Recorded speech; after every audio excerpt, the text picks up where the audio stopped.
Hello and welcome to Portfolio Matters Weekly Update, Week 19. But before we get into it, Richard will read the disclaimer. Thank you, Keith. Everything discussed during the Portfolio Matters podcast is for informational purposes only and should not be considered as investment advice. Listeners should be aware that we will be discussing securities that we own or have a financial interest in. Please do your own research or consult a professional investment advisor before making any decisions regarding topics mentioned on the show. A full disclaimer can be found at the end. So, let's go ahead with the update, Keith. Well, thank you, Richard. It has been an exciting week in the market and not necessarily in a good way. This week, we had the US jobs report, which was disappointing.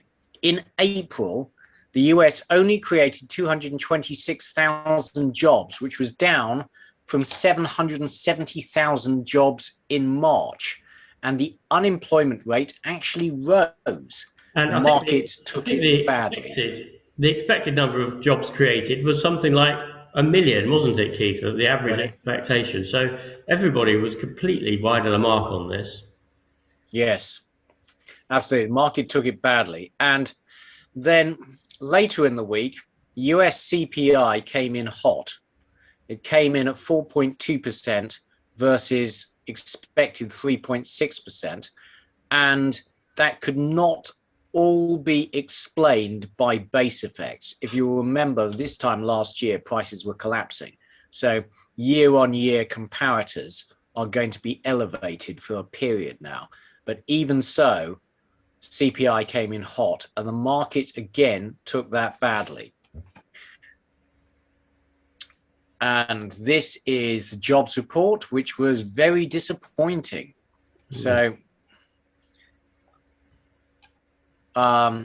this is versus expectation, and shows actually, compared to expectations, it undershot by the most since COVID, essentially.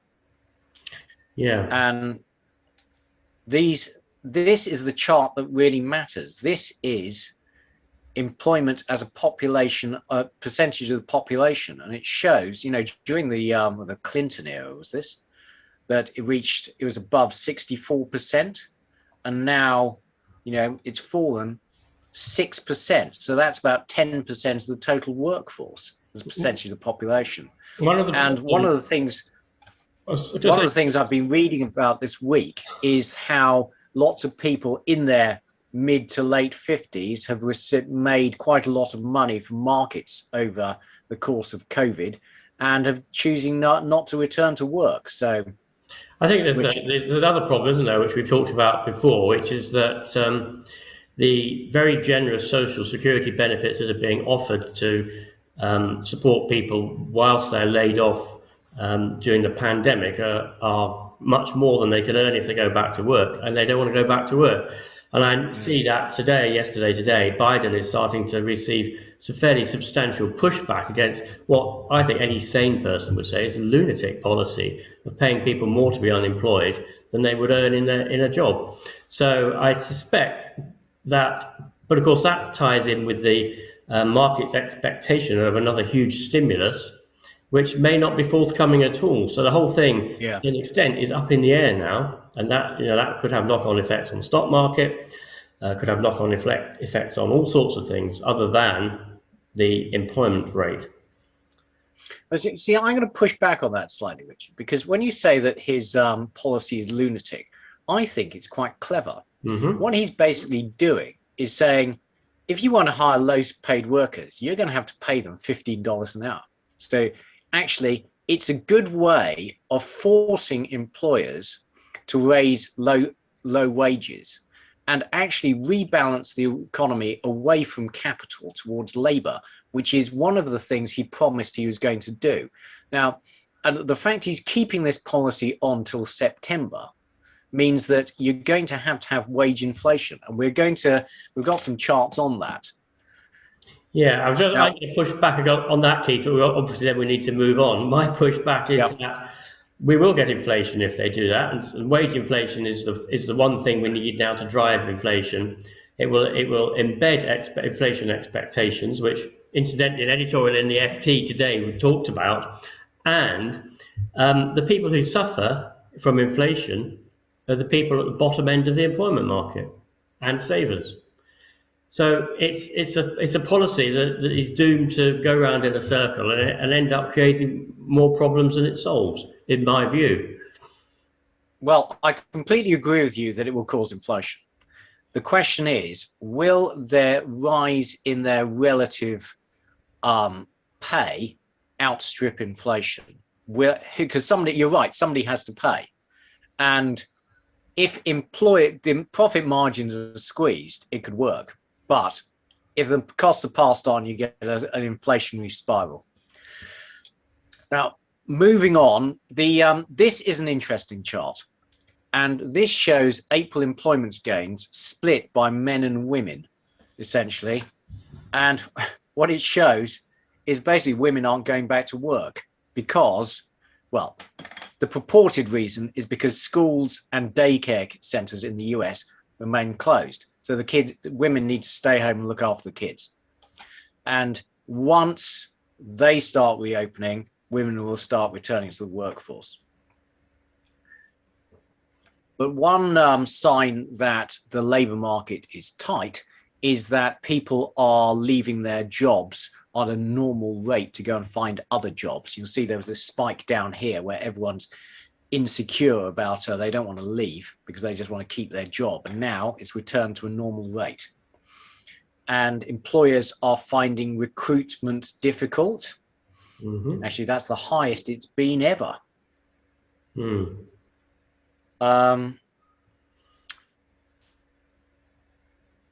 Moving on to inflation. So this is the beat. So US core CPI 4.2% versus 3.6% expected. And what you'll notice is how far behind the US 10-year rate is. Negative real rates of 2.5%, Keith. Absolutely. Good for gold. Don't put your money in a bank account. I should just say, I think obviously we're focusing heavily on the US economy, and I think we should just say that because of the status of the US in the world economy, it's by far the most important economy, and where it goes, the rest of the world tends to follow. Yes, precisely. Which is why we're focusing on it. Yeah, no, I completely agree, Richard. Yeah. And also, there just is much better covered. There's much more data, so we can cover it. Yeah. And, input prices continue to surge higher, and that has to drag inflation higher over the coming months. So one thing we have been absolutely consistent on since we started this podcast at the start of the year is you do not want to be holding bonds because you'll be annihilated. Sorry, take that back. That was not advice. When I said what I meant was we don't have any bonds. It's okay. Yes. Oh gosh. Okay, and this is gone. You go, Richard. Clearly, we've got significant wage inflation coming through the system. Q1 2021, wages are 7.7% higher than in the same quarter a year ago, and that number is sort of slowly edging up. But also, this was in today's FT. McDonald's lifts US wages as it struggles to attract staff. And the second paragraph, employ more than 36,500 employees by an average of 10%. So that's a very significant wage rise. And who buys? Going back to my previous point, Keith, who is it who buys McDonald's? Well, it's the people who earn this amount of money in McDonald's. And so this 10% pay rise is simply going to circulate round and hit the people who have least money. And I'm sure Biden does want inflation because it's the only way of getting rid of the debt. But actually, this is a social comment, but the people who will suffer from it are the people at the bottom of the pile. Well, it depends how far he gets inflation up, Richard. If he gets it up above 6%, we're going to suffer, as we will go on to later. True. Now, this is a really interesting chart, but it's quite difficult to interpret. So the orange line is the Fed funds rate. It's the interest, their target interest rate.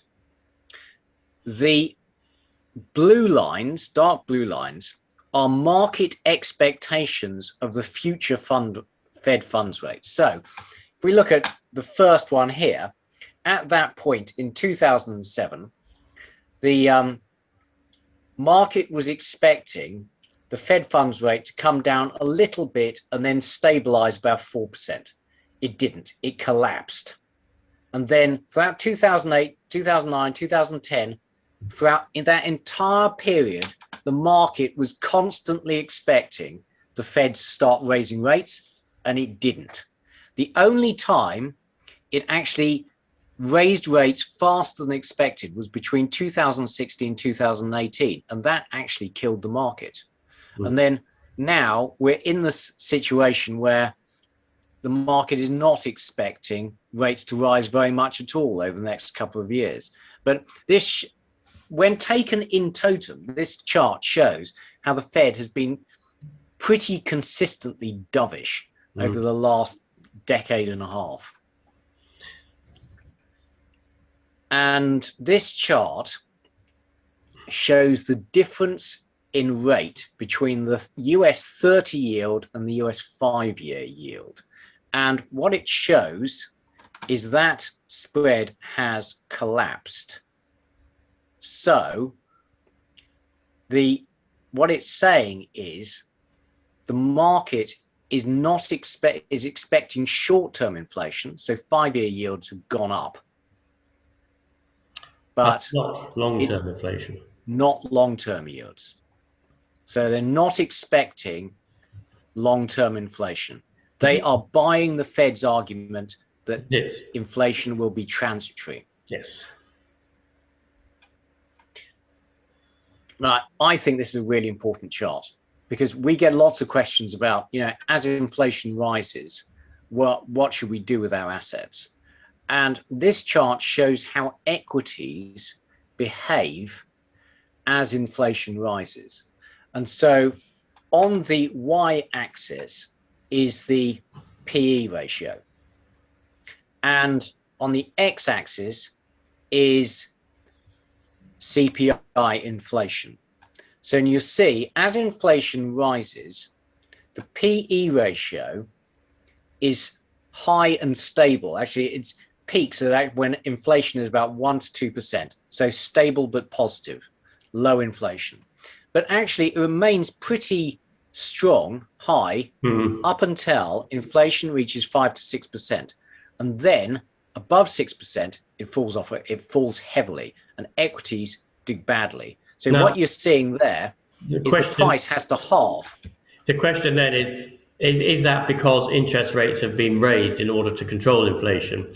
Because yes, equities effectively price off interest rates, don't they? The PE will price off interest rates. So yes, if we have the scenario where there's yield curve control and the interest rates don't go up, then the behavior of PE ratios may change, may differ, may not conform to this chart. But we don't know, do we, what the Fed will do with the yield curve. I suspect that they will cap it.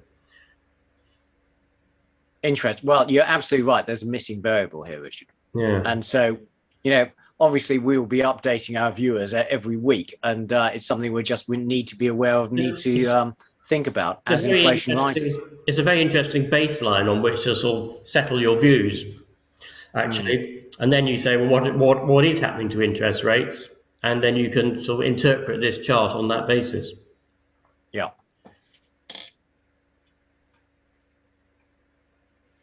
Okay, now the other thing that happened this week was the Bank of England Monetary Policy Committee, and everything was left unchanged, essentially. Sorry, it was last week, but we're getting some information on it now. And what was interesting was that the Bank of England essentially downgraded UK growth forecasts going forward between its last meeting in February and this meeting in May, And the only dissenter was the chief economist, i.e., the man most qualified to know. Okay. And so the way I interpret this is that downgrading forecasts the next 2 years allows the Bank of England to maintain QE and very low interest rates. Yeah. And the one man who actually knows what's going on was the dissenter. But, I think the Bank of England is a political organization, frankly, and it's just given itself the leeway to keep rates low. It's a political decision. I'm sure you're right, Keith.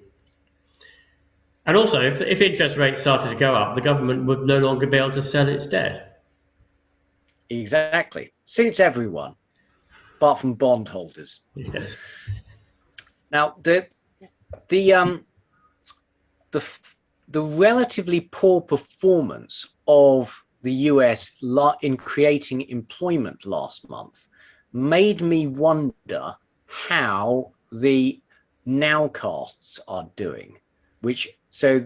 All the US Federal Reserves produce contemporaneous GDP forecasts, and this one is from the New York Fed, and actually you can see it thinks A, April was good, and B, May continues to be good. So there is a contradiction here between its reporting that actually the economy grew quite strongly in April, but the jobs report was very disappointing. So don't know. And this is from Nowcast. If you just go back to that chart, Keith, briefly. Sure. We've what is the correlation between the nowcast and the actual results? It's not particularly good, is it? No, that is true. That's true. Interestingly, yeah. So it makes you wonder whether the nowcast data is actually particularly good data. Well, you can see actually the data they've used and how it's changed everything. Here on the table on the right. So it's very transparent. I mean, it is a model, and it does use partial information. It may be transparent, but what I'm saying is it doesn't appear to be particularly accurate. Yeah. Okay. Point taken. And this is US GDP forecast from Nowcasting, and they're again showing very strong growth. So current GDP growing at a best part of 6%. Moving on, the US households are way behind on paying their taxes this year, and frankly, I suspect that's because they've got all their money in the stock market and they're playing around with it and waiting for their return. But they've got until, sorry, they're waiting for their return. Yeah, exactly. Yeah. So, but in the next few, it's the 14th today. So actually, over the last few days, they would hopefully be, selling down and liquidating so that they can pay their taxes. Anyway, something to watch. This is interesting. You will remember from previous weeks how lumber prices in the US have absolutely shot up. They're actually about 6 times higher than they were at their lows in 2020. But what is interesting is that the share prices of construction companies have not come down. And that doesn't make sense to me. Their input costs have really gone up. And this assumes they're able to pass on 100% of those costs to consumers. And if you try and visualize the effect of the increase in lumber prices over the last year. So in May last year, you could build essentially 10.5 family homes with a certain $50,000 worth of lumber. And now you could build 2.5. So, a quarter. Yep. Interesting. And moving on again central banks, this is a forecast of QE from the central banks of the world over the next few years. And you'll see that they're forecasting QE to continue throughout 2021 and into the first quarter of 2022. But thereafter, it will actually start to tail off. QE will turn negative. There'll be bond repayments rather than purchases. However, this is obviously subject to policy. What this indicates is that they are actually desperate to stop QE. They really want to stop it, but they have put themselves in a position of Hercules holding the world. I mean Atlas, don't I? Atlas holding up the world, and stock markets start to fall, they have to step in. Bonds start to go the wrong way, they have to step in. And anything goes wrong with government finances, they have to step in. They have set the precedent. And I struggle to believe that they will be able to stop QE if they wish to maintain their role of stabilising everything. Stabilising interest rates. Well, stabilising everything. Yeah. These days, they stabilise everything, Keith. Atlas did hold up the world, Richard, by the way, briefly, before as one of his 12 tasks. And then he tricked Atlas into taking the burden back on, if you remember. Anyway. So this is savings in the UK. And you can see it's enormous, excess savings. And the thing is now, hopefully, as people start spending again, you would think this would come back to normal. But in doing so, a lot of money is going to enter into the economy. And, our view is that is going to be really very inflationary. And the interesting thing is that we haven't had low inflation as a result of the savings being made. So it's not like we've had negative CPI because there's been so much saving. So this money is going to come in on top of a standard growing CPI. I mean, I noticed today, right, I bought some Pringles in Sainsbury's, £2.50. You used to be able to get them for £1 not very long ago. We have significant inflation in this country, and it is if this money is spent, is going to build on that significant inflation. Yeah. When I say the thing is, by the way, it was a year ago you could buy them for £1, Keith. Yeah. Well, my wife had a letter published in the FT yesterday complaining about inflation. Oh, so there you go. Look, I didn't see. And she was, so she frankly is feeling very anxious about inflation because everything we've spent this week, it seems to have risen by 20%. Home insurance, cinema tickets, etc., etc.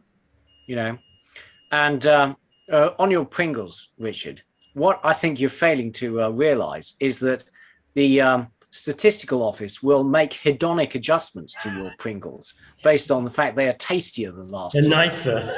And so they're nicer. Oh, of course they are, definitely. So I think some shops are putting prices up by a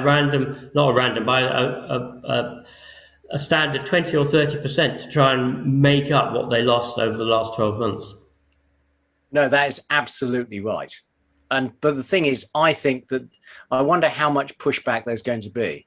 I mean, frankly, the cinema tickets, they wanted to charge us £72 for 4 people to go to the cinema. I mean, we're just not going to do that. Sorry. No, that's true. Now, presented without comment, these are the coronavirus cases in China, which you may or may not choose to believe. But observe every other country in the world has had, several spikes, but not China. Yes. And this is the Goldman Sachs effective lockdown index, which compares how open various countries are. And the key takeaway is that, we're not back to normal by quite a long way. And so, all this inflation we are seeing is before demand, frankly, I think has really got going, and people can go out and spend and go to a cinema as they would like. When that gets going, I think there's a lot of growth to come. I popped this one in, Keith. So this is, as I read today, a poll showing 27% of European adults likely to refuse the vaccine in the latest threat to growth outlook. And clearly, if they refuse to have the vaccine, around about 30% of the population does potentially put a great strain on health systems again. And the way out of this, in my view, absolutely, is to have as many people as possible vaccinated. And I just find this extraordinary, that there is this reluctance to have a vaccine. Yeah. When I was doing my economic history degree, I read this absolutely hilarious, darkly hilarious paper on the World Health Organization's smallpox vaccination eradication plan in India. Right. Essentially, in order to get rid of smallpox, you need to vaccinate absolutely everyone. Mm-hmm. And in India, there were various pockets of resistance on religious grounds. So the World Health Organization essentially formed SWAT teams, and they would break down the door of the hut in the middle of the night. 3 people would enter with syringes in their hand, and before anyone could react, they'd have syringed the entire family. That's what we need. That's what we need. Is that where we're going, Keith? Exactly. Okay. On to equity markets, and it was a bad week. It's a bad week for pretty much all asset classes, really, in that interest rates rose and equity markets fell. So the FTSE was down 1.4%, S&P was down 2.1%. The NASDAQ, as you might expect, tech stocks are long duration assets and very sensitive to interest rates, down heavily, down 3.7%. The Topix Japanese index down 2.6%. Bitcoin was down 9.9%, and I know Richard has an extended talk on that. Sterling had a good week, up 1%, and actually has pretty much got back to where it was, I believe, pre the Brexit vote. Yeah, it has. Now, this is the average daily path of the S&P 500 over the course of the year since 1928, and we are here-ish. Actually, we're probably about here, so it's bang on. Bad news is it tends to continue drifting lower until June. Actually, some of these charts are quite contradictory. Anyway, we'll get on to our normal seasonal chart in a bit. Yeah. So tech is underperforming despite low rates. The Tesla chart is not looking happy. It's still on a P ratio of 325. So this is growth divided by value index. And so growth is underperforming value, which is exactly what you'd expect. And this is the Bitcoin electricity consumption estimate, Richard. Yeah. It's now apparently uses half as much electricity as the UK. Right. And I will leave you to talk about Bitcoin. Thank you, Keith. Well, so this is the Bitcoin chart. It hit a couple of bumps in the road last week, didn't it? So Elon Musk drew everybody's attention to the fact that it uses vast quantities of electricity. Now, Keith has been talking about this for a while, but I think Elon Musk saying it uses a vast quantity of electricity, and this is non-ESG, has had an effect on it. Also, I think that there were various regulatory threats, and this sort of money laundering issue periodically raises its head. And if you move on, Keith, to Ethereum. So the Ethereum chart is entirely different. It had a sharp pullback. I noticed it's up about 7% this morning. So it's regained a lot of what it lost. And the chart is completely different to the Bitcoin chart, Bitcoin chart hasn't gone anywhere for quite a few weeks. Ethereum has continued to go up, and the pullback has been smaller. And there is a reason for that, which I'm going to talk about in a few minutes. And then the next chart is our favorite chart. And that is behaving a little bit more like the Bitcoin chart. So I think we can probably say that most of these altcoins are hitching themselves to the Bitcoin wagon rather than the Ethereum wagon, just as a sort of general trend. And so the question is, why is Ethereum behaving differently to Bitcoin? And I agree, this is a comment by a JPM analyst, which I agree with. And it relates basically to the real world use of Ethereum. So I referred to this last week. The European Investment Bank used the Ethereum blockchain to issue 100 million euros in 2 years, zero coupon digital notes, its first ever digital bond. So the transaction involved a series of bond tokens on the Ethereum blockchain, but the payment was using traditional fiat.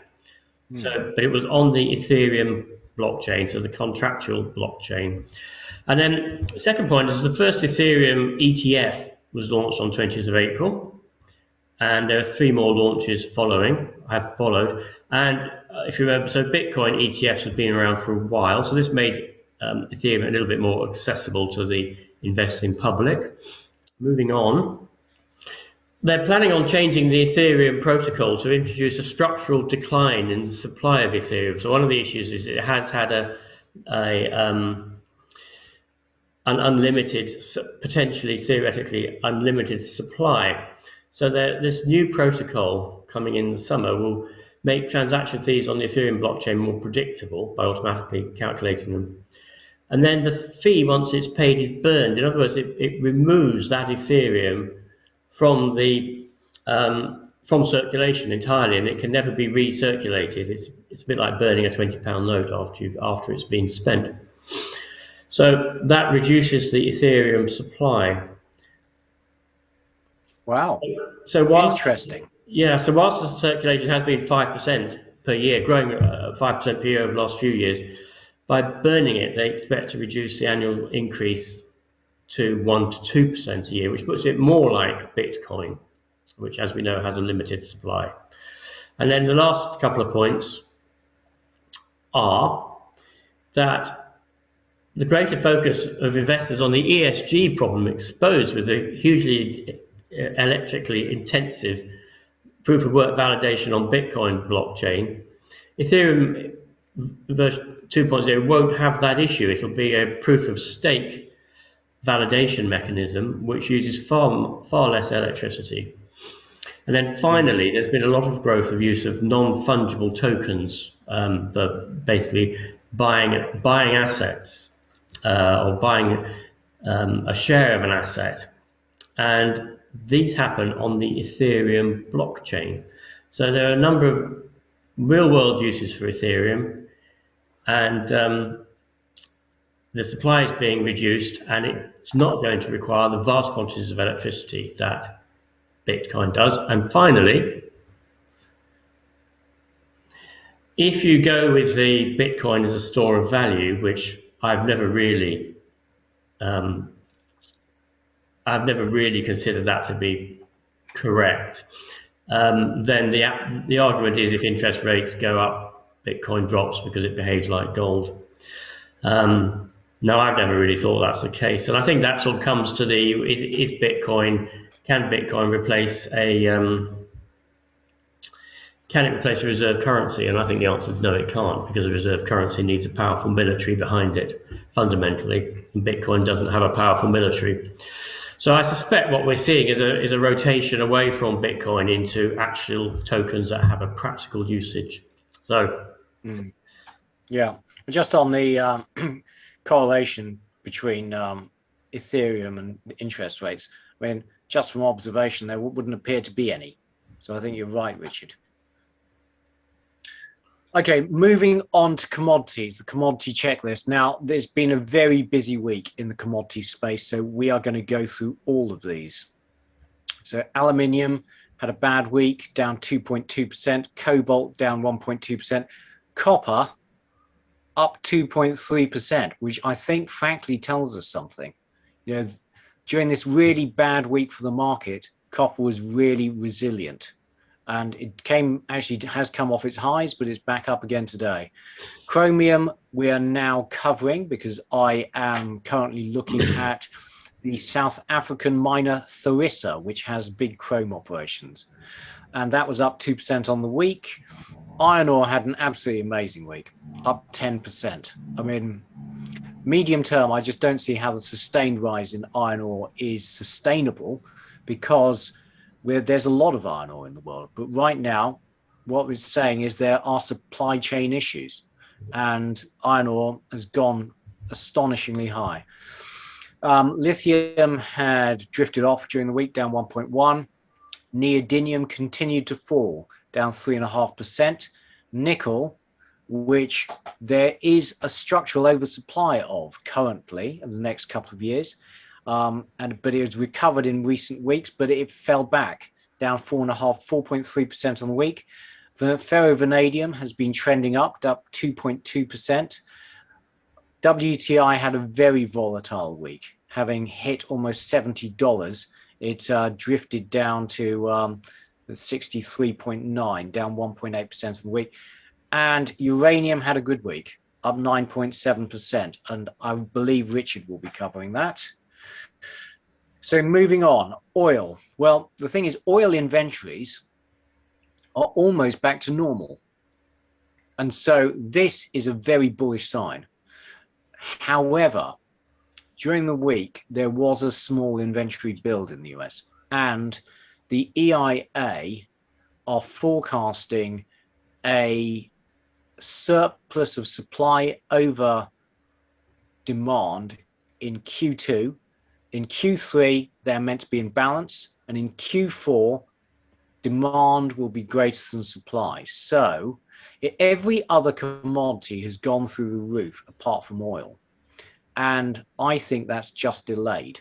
And as long as OPEC have spare capacity, the oil market is an artificial market and will be subdued. But as soon as OPEC run out of spare capacity, then market forces will begin to be applied to the oil price, and I expect it to go much higher. And the next chart shows you in part why that is the case. So this is the capex budgets of the majors, and you'll see that it remains very subdued. Now, this has knock-on effects for the oil service companies, whose revenues will not recover until the majors start investing again. And right now, they're not investing. Despite the rise in the oil price, they have not announced any plans to increase exploration activity. But what this means is they're not investing in future oil capacity. And so going forward, there'll be less new projects coming online, and you'll exacerbate a structural deficit in the oil market. The bar chart shows the capex in the copper mining industry, which, as you can see, from 2007 peak has been more or less in continual decline. And the line shows the copper discoveries. And what we're seeing is that the capex is falling so much, copper discoveries are falling, and we know that there's a structural deficit anyway. And in order to rectify that deficit, we need far more copper discoveries, and the capex isn't there to develop them. Absolutely. And the chairman of Glencore, as we covered last week, is saying that copper prices need to go up by 50% to incentivize exploration. Yeah. Oh, this is an amazing graph. This shows the why you can't continue to low grade a copper mine permanently. So if you have, for example, a 2% grade copper mine, and you would expect that there would be lower grades outside the center of the 2% grade, and that you would be able to extract that lower grade material. So if you want to change increase your reserves, you can go from saying, well, our reserves are everything at 2% to everything at 1%, which gives you a significant increase in in reserves. And the point here being, if the price continues to go up, you can continue to low grade your mine almost ad infinitum as long as the price is right. And you can mine poorer and poorer grade material and still make a profit. But you can't, because copper deposits don't follow a linear distribution of copper concentration. They follow a log normal distribution, which shows that as the percentage of copper in the deposit declines, the quantity of material holding that percentage declines very rapidly indeed. So you can see on this chart, if you go from a grade of about 0.25% to, let's say, 0.1%, you would go from a notional 22 million tons of of material to, I don't know, 2 million tons maybe of material. In other words, you simply can't continue to low grade. So what this indicates is that the large reserves that you have can't be expanded as the price goes up. Even with the price going up, they can't be run profitably to produce any realistically large enough quantity of material to address the supply shortage. Keith? No, I agree entirely, Richard. I think that the way to interpret this chart is actually to look at the area under the curve. And so, as you go down, you can, up until 0.25, you can increase the amount of copper mined up until about, 0.25? And then as you go down from that, there's increasingly little copper, but your costs are increasing all the time. So what this tells me, and I realize it's an idealized chart, but that actually 0.25 would seem to be the lower limit. From there, your costs are increasing and the amount of copper is decreasing exponentially. Yeah. And this is the copper chart, amazing, just, straight line. And the last couple of days, it's come off a bit. This excludes this morning, but it's a straight line up. Iron ore, frightening chart. This could be, frankly, the exponential blow off at the top. We don't know, but I mean, the shape of this chart has been extraordinary. Cobalt is drifting off a bit.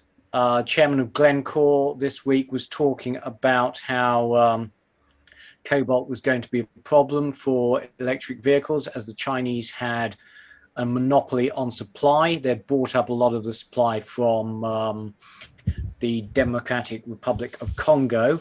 And if the Chinese then decided they weren't going to export batteries, they were going to export whole cars, then there's not much the West could do about it.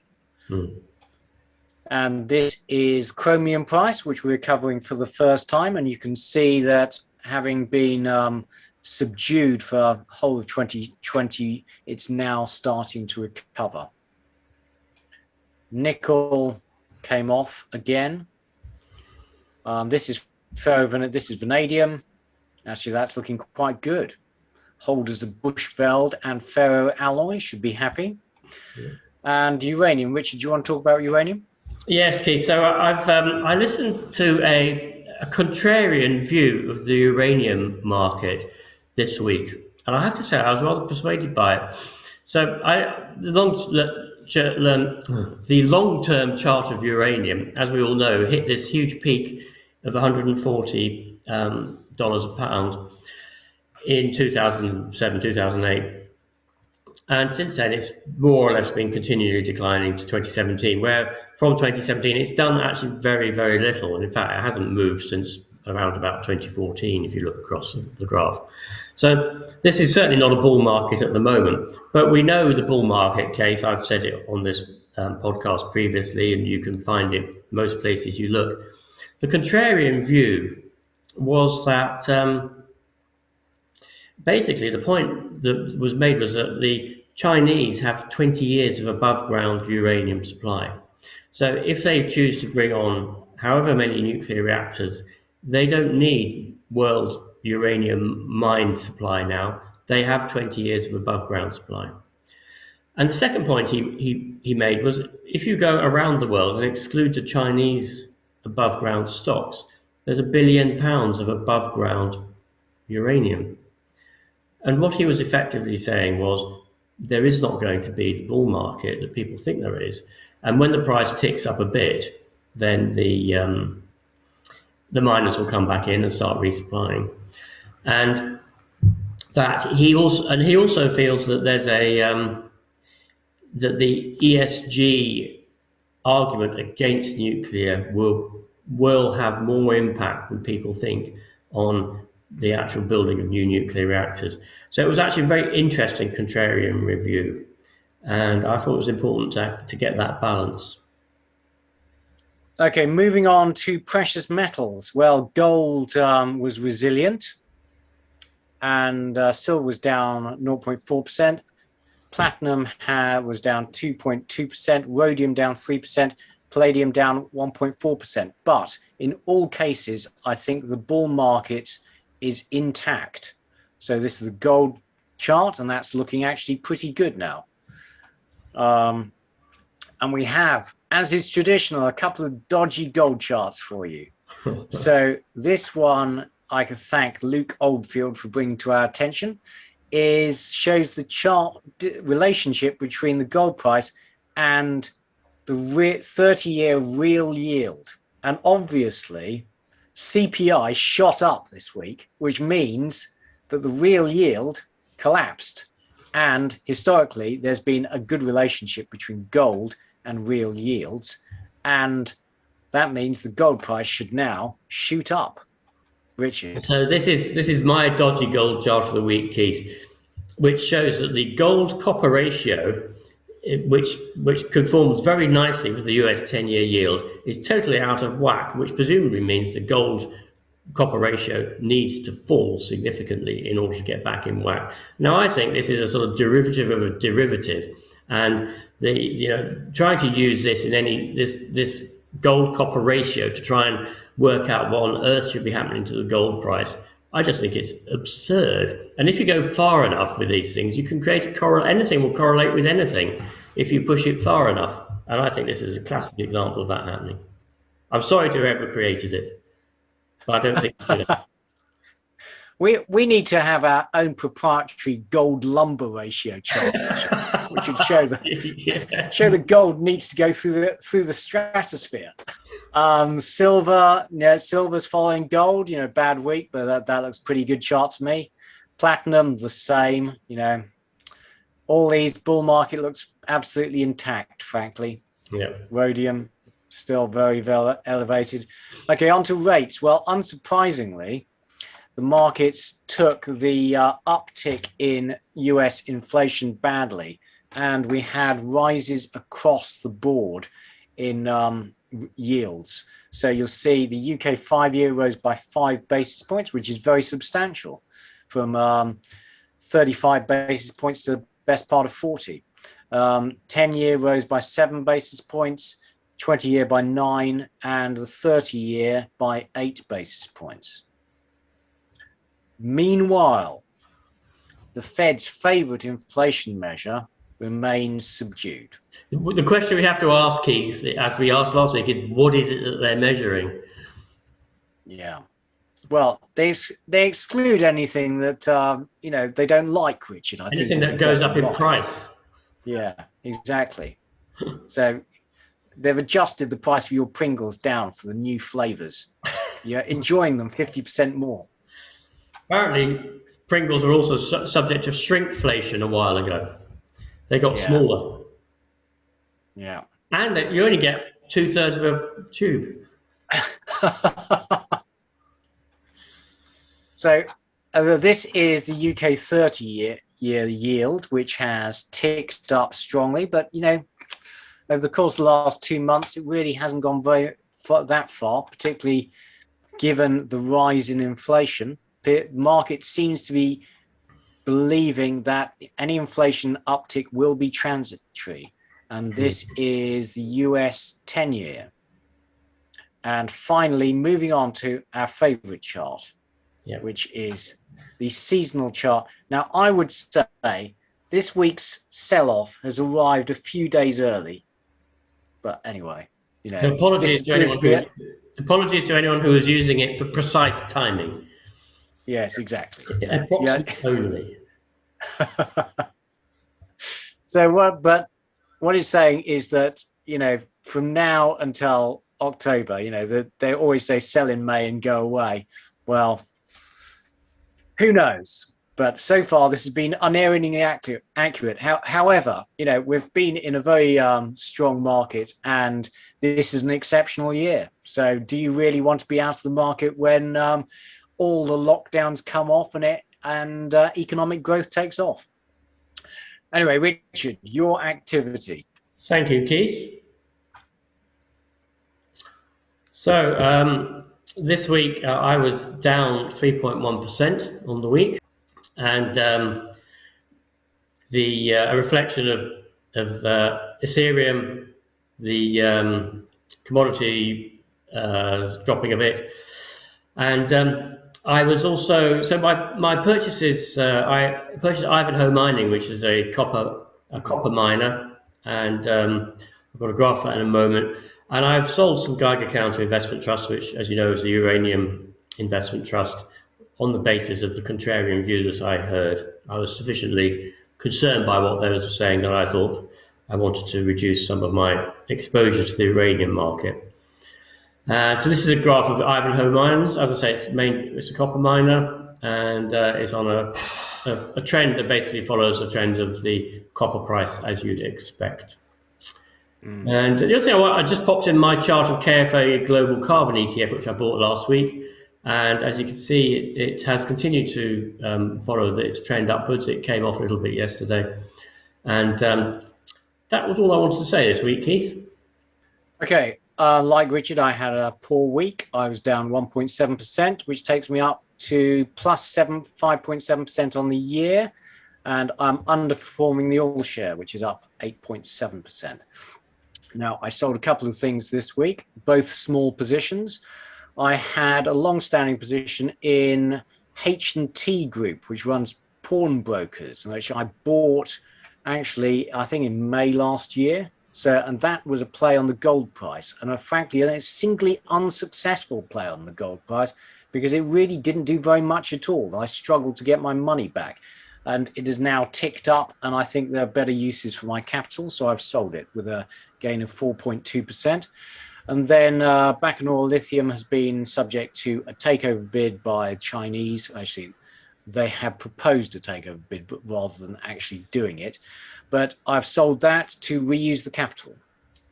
And I have bought more James Fisher, and there is a share talk coming up on that.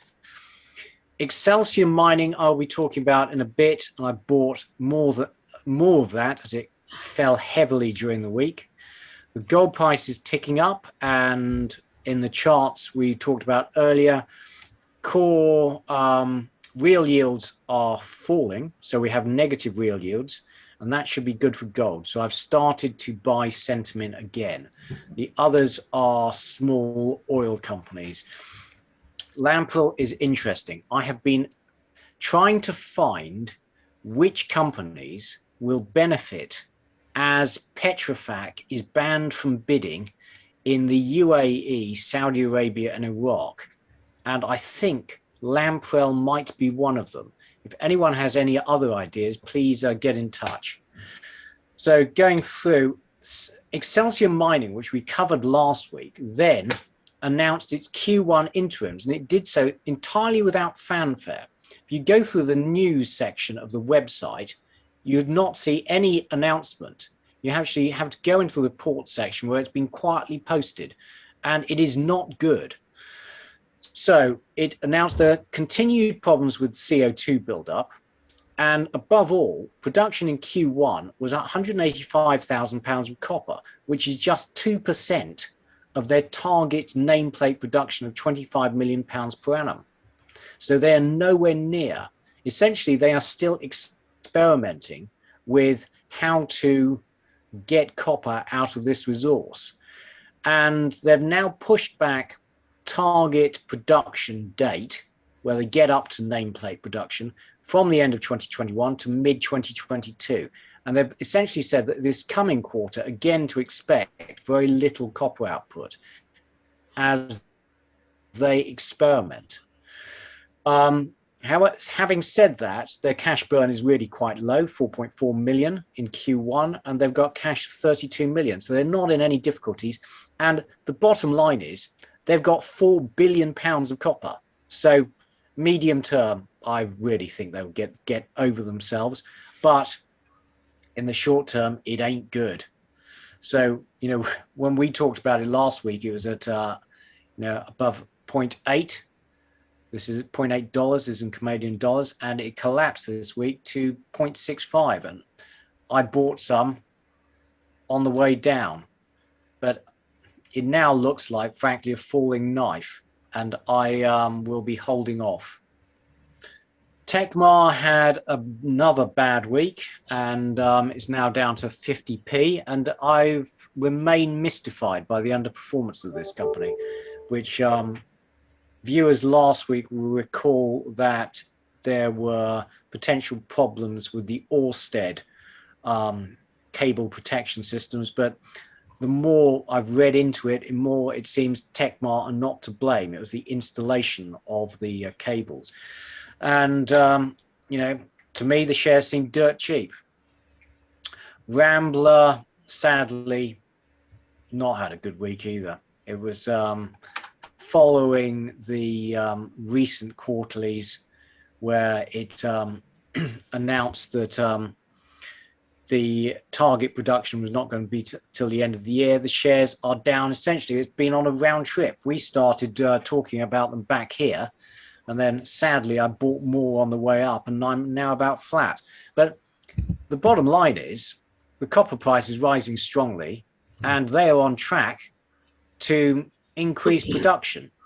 So I'm not worried. And over the course of the next month or so, I'm intending to pick up more. But I believe in the seasonality chart, and I think it's probably June is the time to do it.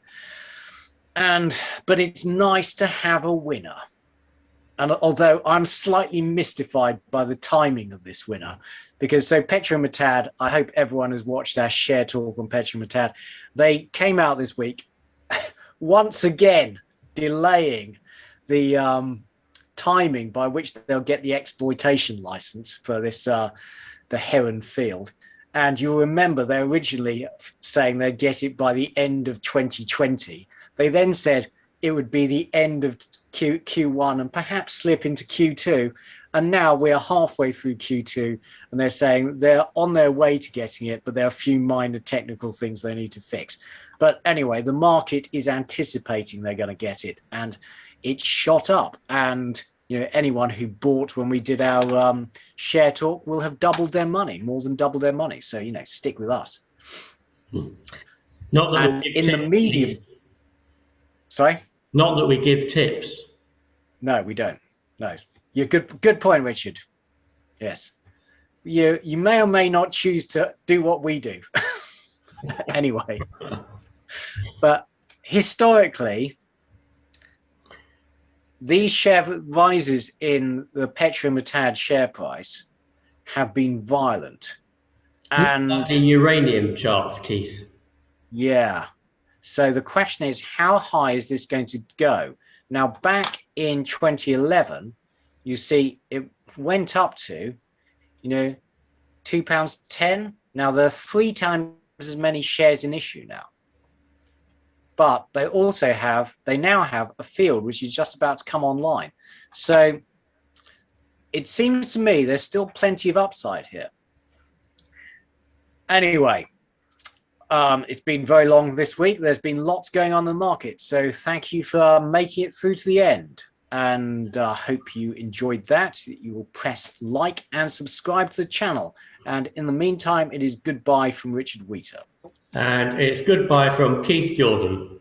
Goodbye. Goodbye. Full disclaimer. The material and information contained in this podcast is for information and entertainment purposes only and should not be relied upon for making a business, legal or any other decision. We may own or have a financial interest in any securities mentioned. Listeners should conduct their own research or consult a professional investment advisor before making any decisions regarding topics mentioned on the show. Whilst we endeavour to ensure that the information presented on the show is correct, we make no representations or warranties of any kind, express or implied, with respect to the podcast and website or to any information, products, services or related graphics discussed or presented in the podcast or website. Any reliance you place on such material is strictly at your own risk. You are solely responsible for the investment decisions you make. We will not be responsible for any errors or omissions in the podcast or website, including in articles or postings, for hyperlinks embedded in messages, or for any results obtained from the use of such information. Nor will we be liable for any loss or damage, including consequential damages, if any, caused by a reader's reliance on any information provided by the podcast or website. Please do not listen to the podcast if you do not accept self-responsibility for your actions.